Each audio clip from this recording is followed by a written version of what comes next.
Students, welcome to my YouTube channel. मैं आपको पढ़ा रही थी राजस्थान के लोक देवताओं के बारे में। उन लोक देवताओं में भी हम बात कर रहे थे राजस्थान के पंचपीरों की। तो हमने अब तक कौन कौन से पंचपीर पढ़ लिए? गोगा जी और पाबू जी। अब चलते हैं हम हमारे तीसरे पंचपीर की तरफ, जो कि है मेहाजी मांगलिया। कौन है? मेहाजी मांगलिया। अब बात करते हैं इनके बारे में। तो पहले तो ये कि जो मेहाजी मांगलिया है, इनका जन्म कहाँ हुआ? तो जो मेहाजी मांगलिया है, इनका जो जन्म हुआ था वो हुआ था तापू नामक स्थान पर। जन्म इनका कहाँ हुआ था? तापू गांव में हुआ था। ये तापू गांव कहाँ है? ओशिया जोधपुर में। तो इनका जन्म हुआ था तापू गांव ओशिया जोधपुर में हुआ था। इनके पिता का नाम क्या है? तो कहीं कहीं इनके पिता का नाम हमको मिलेगा कीतूजी करनोत और कहीं कहीं मिलेगा गोपाल राज सांखला। तो देखा जाए तो अलग अलग इतिहासकारों ने इनके बारे में अलग अलग जानकारियां दी हैं। तो हमें दोनों ही याद रखने हैं, लेकिन अगर एग्जाम में गोपाल राज आ जाए तो हमें आंसर गोपाल राज करना है। उसके बाद कीतू करनोत को अपन प्रेफरेंस देंगे। तो देखिए इनके पिता का नाम। तो इनके पिता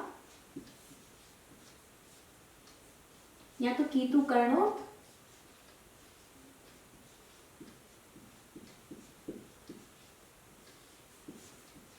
ये हो जाएंगे गोपाल राज। इनकी माता का नाम है मायरदे।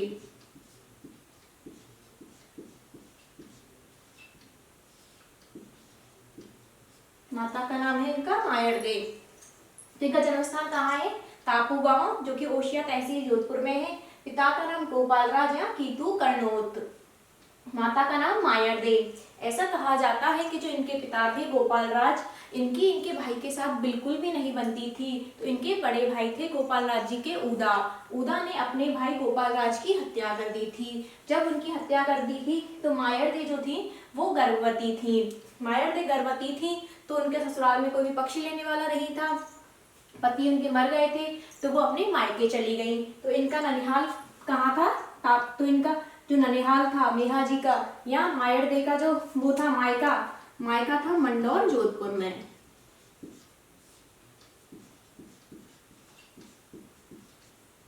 इनका मायका था मंडौर जोधपुर में। तो वहीं पर अपनी नानी के यहाँ पर मेहाजी मांगलिया का जन्म हुआ था। तो मेहाजी मांगलिया का जन्म अपनी नानी के यहाँ पर हुआ था, इसीलिए इनको कहा जाता है कि ये मांगलिया। इनके जो ननिहाल का गोत्र था वो था मांगलिया गोत्र, इसीलिए इनका नाम पड़ गया मेहाजी मांगलिया। ऐसा बताया जाता है कि जब ये अपनी नानी के यहाँ पे पैदा हो गए, बड़े हो गए, तो इन्होंने उस उदा को मारकर अपने पिता की हत्या का बदला ले लिया था, उनका वध कर दिया था।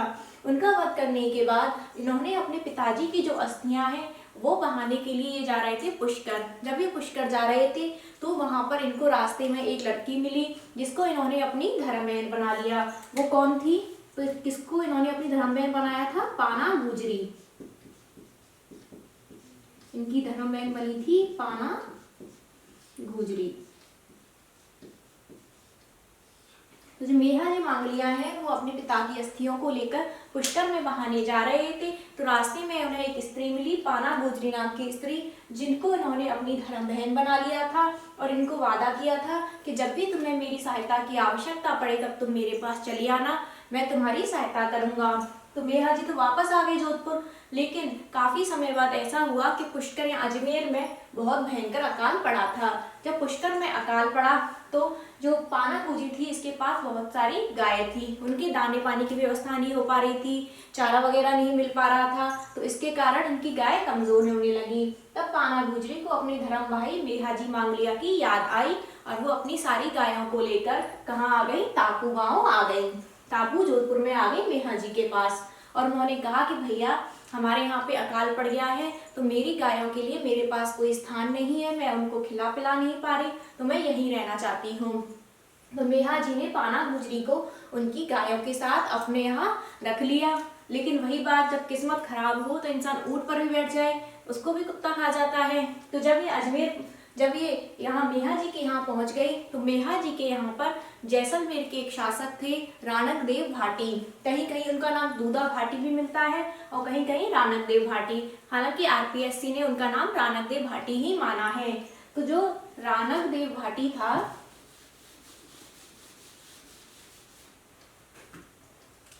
जैसलमेर का शासक रानक देव भाटी,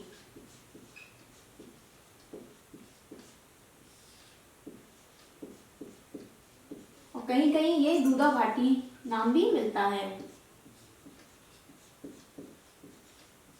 तो जो रानक देव भाटी था ये पाना गुजरी की गायों को चुरा कर ले गया या उनको लूट कर ले गया। तो मेहाजी जो है अपनी बहन की गायों को बचाने के लिए इनके पीछे भागे। तो मेहाजी और रानक देव भाटी के बीच युद्ध हुआ, और वो युद्ध कहाँ पर हुआ था? युद्ध हुआ था बापेरी गांव जोधपुर में।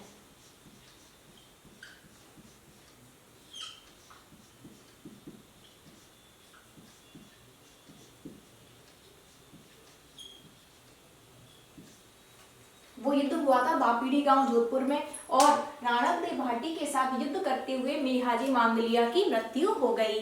मेहाजी मांगलिया की मृत्यु रानक देव भाटी के साथ युद्ध करते हुए अपनी बहन की गायों को बचाने हेतु हुआ था बापीड़ी गांव जोधपुर में। तो इनकी मृत्यु कहाँ हो गई? बापीड़ी गांव जोधपुर में, और यहीं पर इनका मंदिर बना हुआ है। और आपसे पूछा जाए कि मेहाजी मांगलिया का मंदिर कहाँ है, तो इनका जो मंदिर है वो हो जाएगा बापीड़ी गांव जोधपुर में। बापीड़ी गांव की ओशिया तहसील में आता है जोधपुर में, तो वहां पर इनका मंदिर है। अब पूछा जाए कि इनका मेला कब लगता है, और इनके मेले की बात करें तो भाद्रपद जो कृष्णाष्टमी आती है या जो कृष्ण जन्माष्टमी आती है उस दिन मेहाजी का, जिस दिन अपन जन्माष्टमी मनाते हैं ना, उस दिन बापीड़ी गांव में यानी भाद्रपद कृष्णाष्टमी को मेहाजी मांगलिया का भी मेला बढ़ता है बापीड़ी गांव जोधपुर में। जिस दिन अपन जन्माष्टमी मनाते हैं उस दिन ये लोग मेहाजी की जन्माष्टमी मनाते हैं भाद्रपद कृष्ण अष्टमी को। ऐसा कहते हैं कि जो मेहाजी मांगलिया है, मेहाजी मांगलिया के जो भोपे हैं उनकी वंश वृद्धि नहीं होती। मेहाजी मांगलिया के जो भोपे हैं उनकी वंश वृद्धि नहीं होती। वो लोग गोद लेकर, किसी बच्चे को गोद लेकर अपने वंश को आगे बढ़ाते हैं। तो जो मेहाजी मांगलिया के भोपे हैं उनकी क्या नहीं होती? वंश वृद्धि।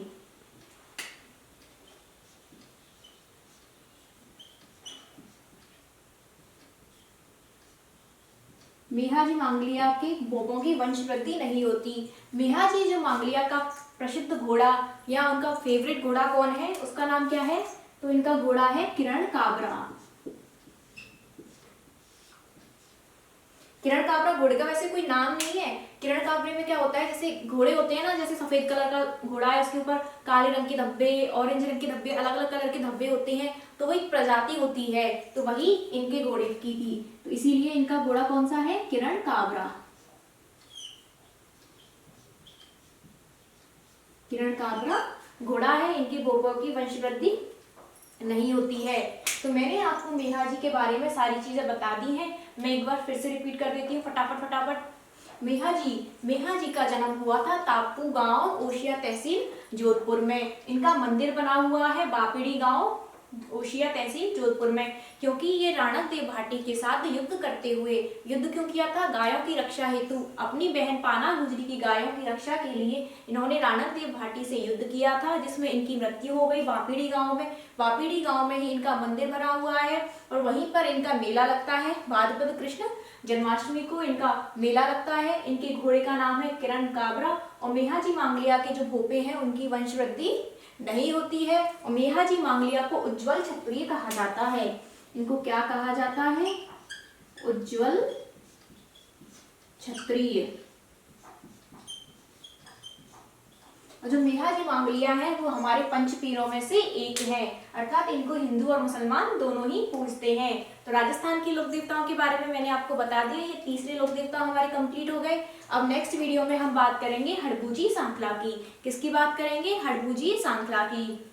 मेहाजी की भोपों की वंशवृद्धि नहीं होती। घोड़े का नाम किरण काबरा, मंदिर बापीड़ी गांव में, वहीं पर भागवत कृष्ण जन्माष्टमी को इनका मेला लगता है। माता का नाम मायार्दे, पिता का नाम या तो कीतु कर्णोत या गोपाल राज, दोनों में से कोई भी एक जो सही आंसर मिले। पहले गोपाल राज करना है, उसके बाद कीतु कर्णोत।